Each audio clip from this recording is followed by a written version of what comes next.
Mr. Holness and his cronies will try to take our ancestral estate, the cockpit country, and sell it to the highest bidder.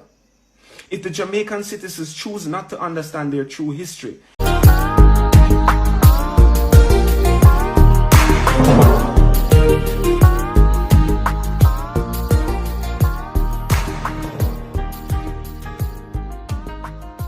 in addressing the statements of the Prime Minister earlier today regarding the Maroons and sovereignty, most Jamaicans have really no idea of the true history of the land.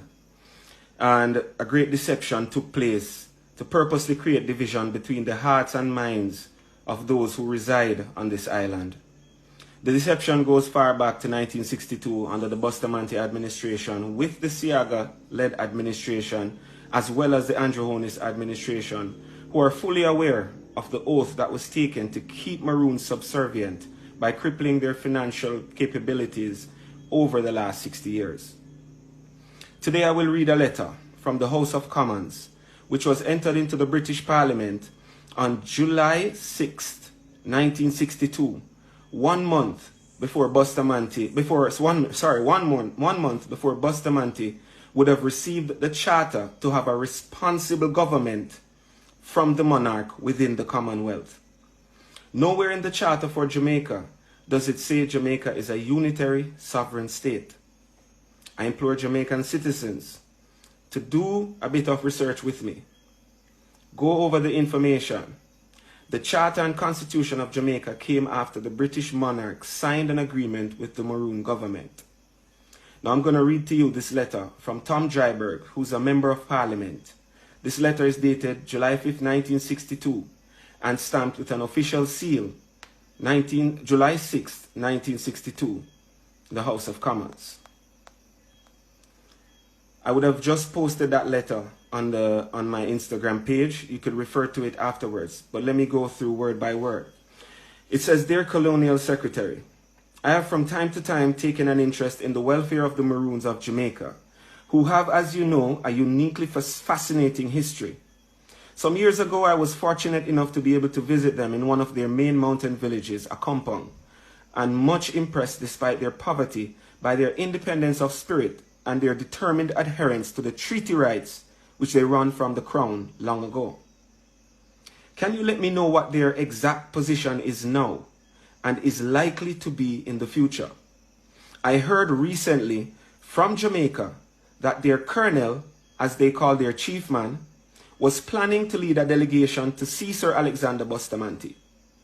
I feel certain that if under an independent Jamaica government, they are deprived of their treaty rights and their few thousand acres of land, they would appeal to the British Crown to protect them, and it seems desirable, if possible, to avoid a clash, however relatively modest, about a matter which could probably, with good sense, be settled amicably and with regard for the traditions of this proud people.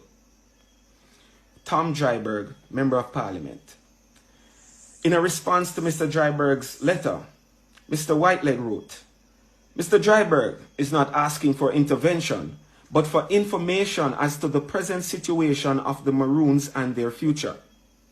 We have had no indication of any recent change or of any reason to expect that the Jamaica government is planning to refute the Treaty on Independence, but we should ask and send an interim reply. Now, I would have put these up on my Instagram for you to go and have a look at, and take a deep breath while you read to try and decipher what it is that is being said in that letter. Now, I recognize that Dr. Lloyd Barnett, who is being relied upon for legal standing on Jamaica's position with the Maroons, states in his constitutional review from his book that the island was terra nullius, which means that there was no one here before the British. This is a highly ignorant statement from a lawyer who should know that indigenous people were here before the Crown, because we had fought multiple wars before the British Empire. This legal stance that Jamaica government is defending is actually keeping Jamaica from having a republic and keeping it as a responsible government under the monarch. The Jamaican government is a professional at begging the world. We're selling out our natural resources, we're selling out our lands.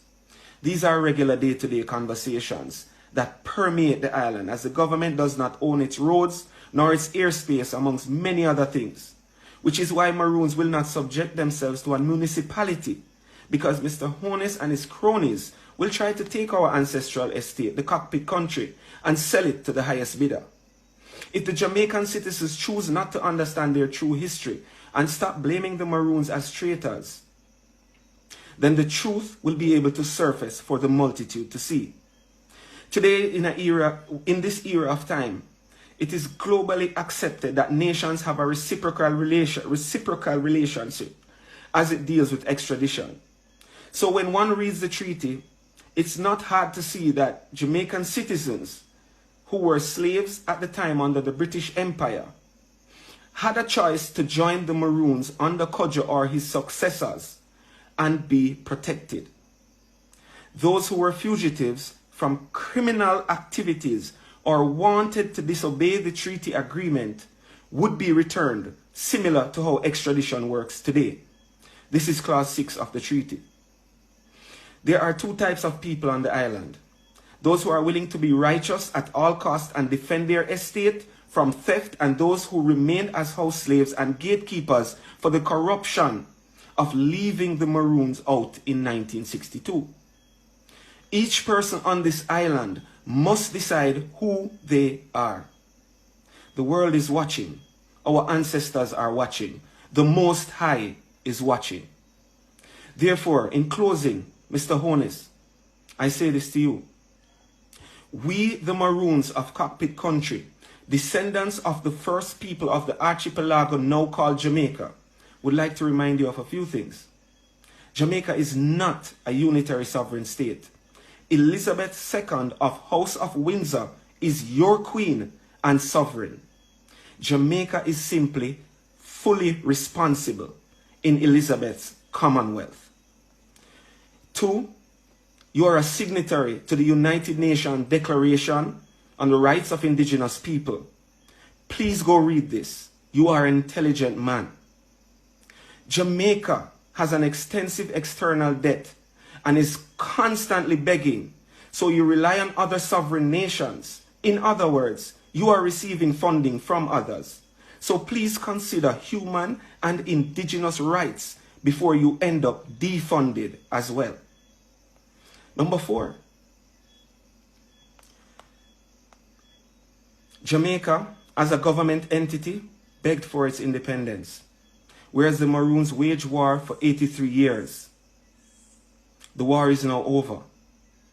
The right to remit was passed to the government of Jamaica, as the British High Commissioner explained in his speech, not once, but twice, while you were sitting in front of him. I say this, please, please, let good sense prevail. Do the right thing, and please be guided accordingly. Thank you.